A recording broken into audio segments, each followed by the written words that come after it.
There are so many countless reasons to invest in Microsoft stock. The company consistently puts up unbelievable financials, doing almost $200 billion of revenue last year alone, of which more than 70 billion of that went straight to net income profit, and yet they still managed to grow by double-digit percentages every single year. I mean, it's absolutely wild.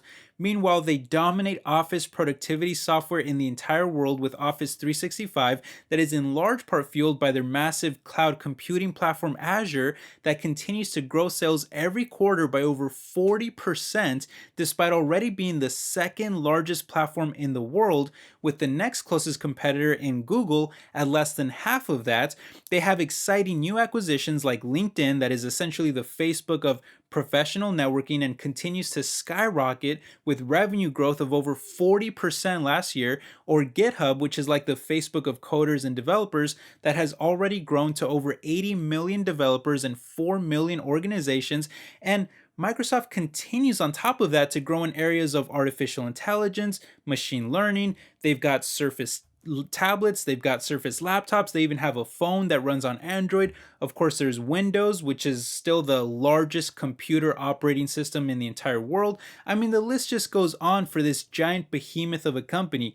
But two areas that are still criminally slept on that I think Microsoft has unbelievably gigantic opportunities to dominate in the future and thus worthy of investment today, I feel, are gaming and the metaverse. What's up, everyone? My name is Ale. Welcome back to my world of stocks. As you already know, Microsoft has long been my number one largest holding in my entire portfolio, and that is because of a number of amazing things that they do, with what I just listed for you only being a few of them, really. But if we were to look for a differentiator, something that people are just not paying enough attention to that could take Microsoft to the next level despite their already massive size and presents any investors in Microsoft stock with an opportunity to make even more gains on it over the long term, I really do think that it's their potential within gaming and the metaverse. But let's start with gaming first, because in my opinion, their Xbox division, along with their subscription-like service for video games, is very similar to something like Netflix, except it's for video games. I think that division alone, that segment of Microsoft, has the potential to become even larger than the entire company of Netflix all on its own, which we all know that Netflix has long dominated one of the largest markets in the world in video streaming. And I know that sounds really crazy to a lot of you. In fact, just up until recently, I think most gamers in the world would have absolutely laughed at you and mocked you if you even suggested that Xbox could become the world leader of gaming. But I can actually make a super strong case for that. Take a look at Netflix, for example. They currently have a market cap of $100 billion, which, by the way, used to be much higher, like over $300 billion before a recent crash. But they also have a user base of over 220 million subscribers. And last year alone, they did about $30 billion in sales. Now, switch over to gaming for a second. Just the top 10 gaming companies alone generated over $125 billion in game-related sales last year, and Microsoft only did about $13 billion of that, which is close to half the revenue of Netflix, but still just a small fraction of the overall gaming market, which, by the way, if we expand the market to include all the gaming companies, it balloons up to almost $200 billion that are already being generated. In other words, Microsoft has a ton of space to keep growing their game revenues and easily surpass that of Netflix. But how will they get there? Well, let's take a closer look at that market. Now, mobile games makes up over $100 billion, console gaming takes up over $50 billion, and then PC finishes it off with over $40 billion. Well, I would argue that Microsoft not only has a presence in every single one of those today, but they can easily dominate most of them in the future too. In PCs, for example, Microsoft literally owns Windows, which is by far where most PC games are played, as they hold over 75% market share in the entire world. Plus, their new Xbox Game Pass platform also runs on PC, which is a Netflix-like subscription service that you pay a monthly fee for to play hundreds of different games. Then on console, well, in an effort to compete more heavily with Nintendo and especially to overtake the reigning king of Sony's PlayStation, Microsoft went out and used their gigantic profits and massive balance sheet that eclipsed both Sony and Nintendo to acquire as many gaming companies as they could possibly get their hands on, bringing their total number of owned studios now to 23, which is 2 more than Sony's total of 21 and 16 more than Nintendo's total of 7. And the crazy thing is that Microsoft wasn't even satisfied with just that narrow lead ahead of Sony, so they're now increasing it to a mind-blowing 32 first-party studios once their acquisition of Activision Blizzard closes later this year for a massive nearly $70 billion. That, by the way, despite it being the largest acquisition of their entire history and biggest one in gaming as well, and completely eclipsing the $26 billion that they spent on the business networking giant LinkedIn. Well, despite all that, despite how big of an acquisition this is, Microsoft is actually making this purchase just with raw cash alone. How freaking crazy is that? So now with over 30 studios under their belt, and combined with an excellent console launch this generation of the Xbox Series S that targets casual gamers at a cheaper price, as well as the Xbox Series X that targets more serious gamers at a premium price, which is the one that I own, by the way. Well, Xbox is now shockingly outselling the new PlayStation 5 at times, even outselling them over the past 3 quarters in a row. Now, I say at times because I believe cumulatively the PS5 has still sold more units to date, but the fact that Xbox is even competing with them right now, let alone actually outselling them at times, is a gigantic deal because this is unprecedented territory that we're talking about. If you look back at history, the original Xbox sold less than 25 million units, while the competing PlayStation 2 grew to be the best-selling console of all time at over 155 million units.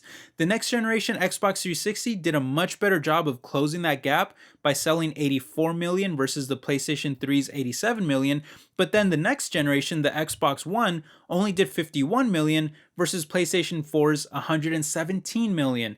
And meanwhile, Nintendo Switch is quickly becoming the best-selling console ever in its own right too. So my point is that Xbox has always lagged well behind the competition, like it was never even close, but that tide is likely to turn now in the coming years for several different reasons, and particularly thanks to their subscription service in Game Pass that has already accumulated more than 25 million paid subscribers, and in my opinion will one day surpass the likes of even Netflix in users, considering that there will be more than 3 billion gamers worldwide next year. That's close to half of the entire Earth's population. And when looking at mobile, which holds the largest chunk of those gamers, well, Microsoft's xCloud actually brings Game Pass over to mobile phones using their massive cloud computing platform in Azure to stream the games over to it and facilitate all of it. So it's literally like a perfect situation that Microsoft is in as this giant corporation that can leverage various parts of their business to help support each other. And if you give it some time, I think xCloud could one day compete even with Nintendo's handheld consoles too. Not to mention that the Activision acquisition actually includes the giant mobile game developer King Digital, which is the owner of Candy Crush Saga. If you're not familiar, Candy Crush generates over $1 billion of revenue per year on its own and is the 6th best-selling mobile game of all time with a current user base of over 270 million monthly players around the world just by itself. There was even a recent report from GameDesigning.com that listed the top 50 mobile game development studios, and they ranked Activision Blizzard as number 1 thanks to not only Candy Crush but also mobile versions of Crash Bandicoot, Overwatch, Call of Duty, Hearthstone, and many more popular titles. Not to mention that Blizzard is also one of the biggest PC game developers in the world with iconic brands like World of Warcraft, Spacecraft, and more. And it's even a huge play in consoles too with like Call of Duty, Overwatch, and other games too. So this is also going to heavily benefit both console and PC, as well, of course, as mobile. And while we're on the subject of Activision Blizzard, well, we might as well start talking about the metaverse here too, because this is a market that is, by some estimates, projected to be worth literally trillions of dollars in the future. And Microsoft, in my opinion, is in one of the absolute best positions out of any company in the world to take full advantage of it. Not only does Microsoft already command the most operating system market share, where most of the metaverse will probably be run on. Not only does Microsoft own the second largest cloud computing platform in the world, which can be used to power and host the metaverse, not only does Microsoft own the most market share of office productivity software, which will be used very heavily for virtual work and business meetings and virtual education and productivity and other things. Not only does Microsoft own GitHub, which will be used to code and develop a ton of stuff and a lot of creations that you'll probably see in the metaverse, not only does Microsoft own HoloLens, which is a virtual reality and augmented reality platform, which, by the way, is a market that is completely dominated by Meta's Oculus, who controls 90% of the market, which means that there's still not a lot of competition there yet, and it leaves a huge amount of market share for Microsoft to steal from just one company. I mean, they literally just have to compete with Meta, and if they start making HoloLens more mainstream, I could definitely see that happening.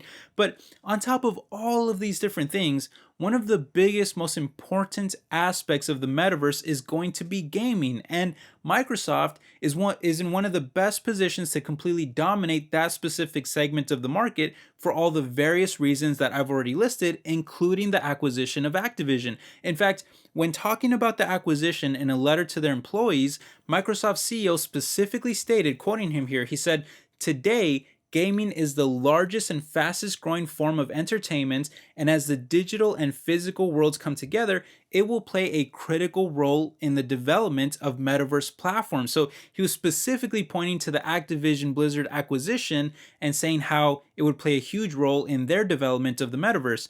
And on top of that, not to mention that Xbox consoles can also easily be made more powerful in the future to run giant metaverse games as well. And obviously it can be done on gaming PCs too that are, they're always going to be more powerful than consoles. And again, those run on Windows too. So for me, I just look at Microsoft stock and I see something that almost never dips, but is currently going through one of their largest drops, down almost 20%, and sitting in the bottom half of its 52-week range. And while the valuation is still rich with a PE in the 20s, the truth is that Microsoft stock has always been expensive, and even in recent years, that PE was even much higher, near the 40s or even higher than that. So I would say that it's actually pretty fairly valued if we were to look at earnings and other factors. But even on top of that, they also pay a nice little dividend with some absolutely fantastic growth metrics on it, like a tiny payout ratio, about a double-digit growth rate, and close to 2 decades of consecutive growth ever since they started paying it.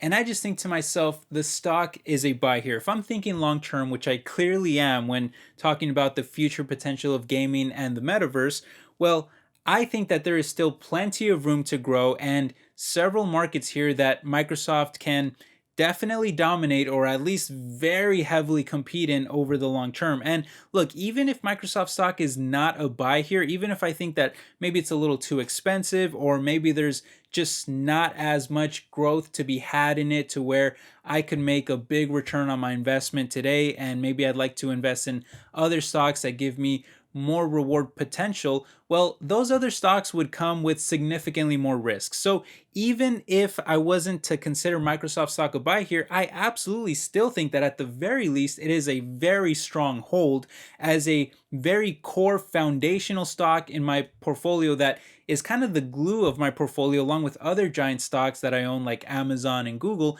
that just kind of keeps everything together and provides that very stable foundation for me. And even along the way, I get to collect a nice little dividend that I know is only going to grow larger over time, and I get to collect that while I wait for Microsoft just to become even more massively large over the long term, which again, I fully believe is going to happen. I've already more than doubled my position on Microsoft stock, and I really think that over time, if I was to give it enough time and let Microsoft really start competing more heavily into some of these other markets and start to dominate them, I think I could actually triple my position on Microsoft. And I do very much so plan to just hold Microsoft stock even well into retirement. I mean, I really don't think I would sell Microsoft stock unless I was in retirement and I was just ready to start exiting some of my largest positions in my portfolio. But as of right now, it's my number one largest stock. I really love to own Microsoft stock, and at today's levels, I still think that it's a buy for many different reasons, some of which I've outlined in today's video. But hey, those are just my thoughts. That's what I'm doing myself, but you always got to make your own decisions and do your own research. But I'd love to hear what you guys have to say about this. How do you feel about Microsoft stock? Do any of you like it at these levels? Do any of you own Microsoft stock? And if you do own it, Do you still think that it's a buy here, or do you just feel comfortable kind of holding it at these levels? Do you agree with me that there's all of this massive potential still to be had in the future in some of these markets that I feel are being slept on? Do you agree that they're being slept on? Do you think it gets enough coverage? Microsoft's potential in gaming and the metaverse? I'd love to hear your thoughts down below. So please leave them down there. We'll have a conversation. I'll respond to them as well. Thank you so much for stopping by. Thank you for all the support, for watching the video. I hope you enjoyed it, and I will catch you in the next one. Hope you're all doing well. Take care. Bye bye.